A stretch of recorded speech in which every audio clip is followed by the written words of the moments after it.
A network is essentially two or more computer systems that are connected by a transmission medium, which enables them to communicate with one another. All right, that's it. Two or more computers, they're connected by cable, by something that transmits data between them, and they're able to communicate with one another. Now, it doesn't matter whether you're talking about two or you're talking about 1,000 machines.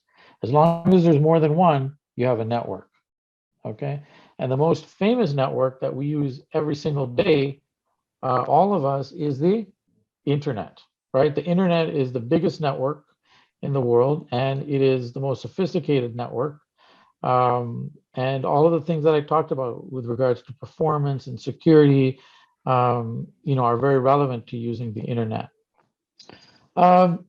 Networks are going to enable a lot of different services to be delivered to users. It's almost, you can almost think about it like the roadway, right? If you didn't have a roadway and you needed to get from one house to the other or from one place to another, how would you do it? And because of the road, if the road is smooth, if there's no potholes, if it's versus if it's a rocky road or a gravel road, the getting across from one place to another is going to be different. And because of those roads, we're able to deliver a lot of different services. One second. So the networks allow different services to be delivered to users. So for example, access to shared files and folders and printers. Without a network, you wouldn't be able to do that. It allows you to access email, database applications. And then more modern networks give you the ability to access even more diverse and high performance services like web applications, voice over IP, and then, like what we're doing now, communicating using multimedia, video, right? I mean, you need a very high performance network to be able to communicate video over a network. It wasn't possible maybe 5-10 years ago, all right? And so without a network, you would really be left to run programs on a single computer. That's it, nothing beyond. So networks are, absolutely critical in our everyday living and our ability to work and do everything that we do. All right, so what do we look for, or how do we think about networks and how they behave? So we can think about features of a computer network. And so the first thing that might come to your mind is performance, right? And often when you think about performance, you think about response time.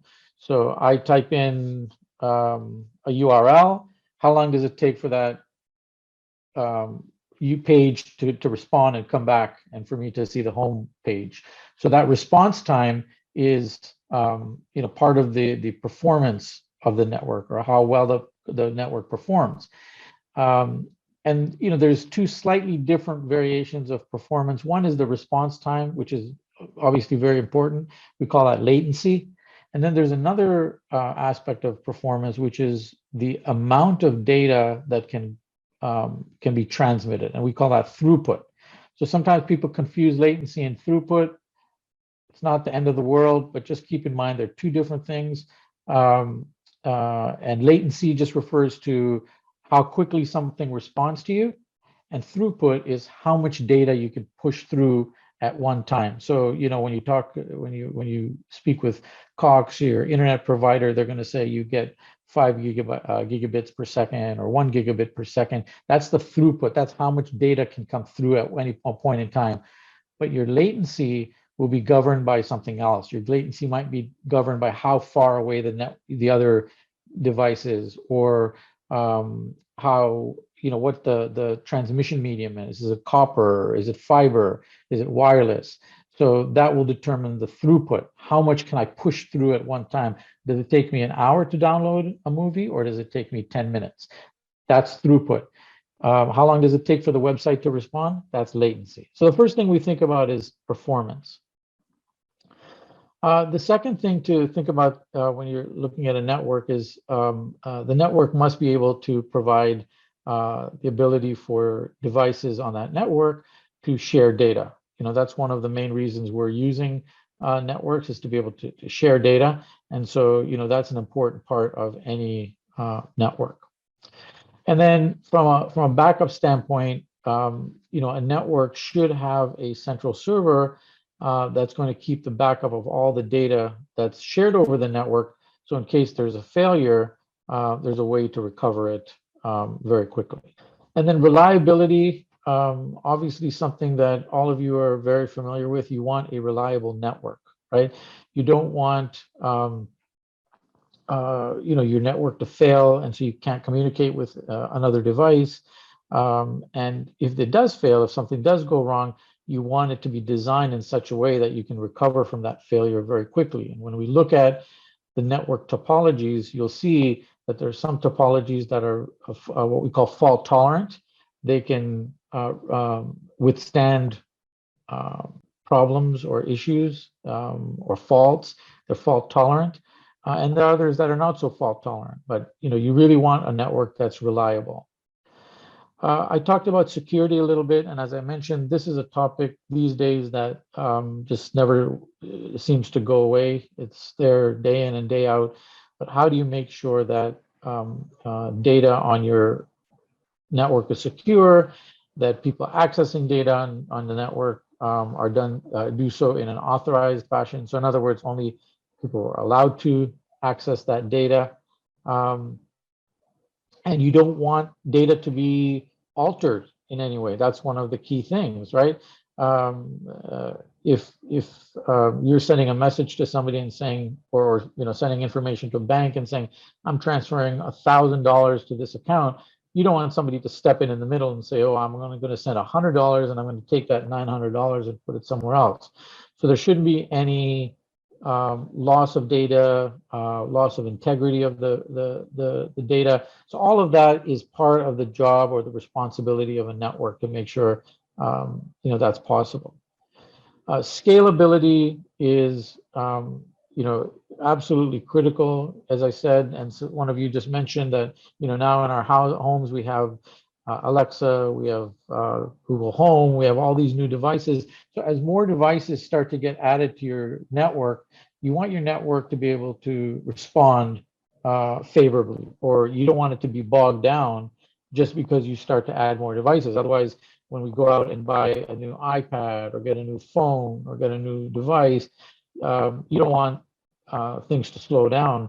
And I bet most of you don't see it that way, where if you have one device at home and you're watching Netflix, it works really fast. But if you have 5 devices and you're watching Netflix, it's really slow. Most of the networks, good networks now, even home networks, they scale in a way that allows you to add devices. And so again, networks need to be able to be scalable so that we don't bog down as new systems are added. And then finally, software and hardware compatibility is absolutely essential, right?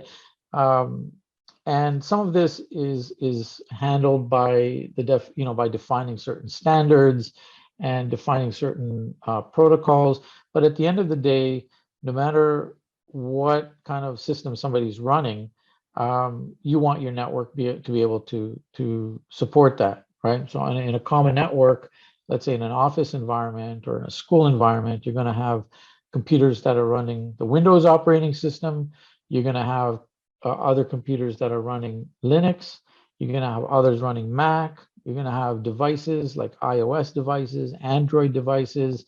So these are all different. These are all devices with different hardware, different software, but somehow they're all able to communicate on that same network. And that's the fascinating part about networks, is that they're designed in such a way that they're robust and are able to handle all these different hardware and software platforms. Okay, and this didn't just happen, by the way. So I'm saying that these are all the properties of or requirements of a network, and these didn't just happen. These are baked into how we define networking, how we define protocols, how we define standards.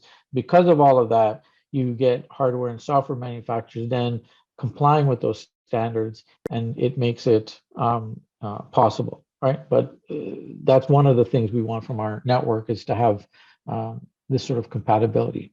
So those are the features you would expect in a network, or the kinds of things a network will deliver or be responsible for.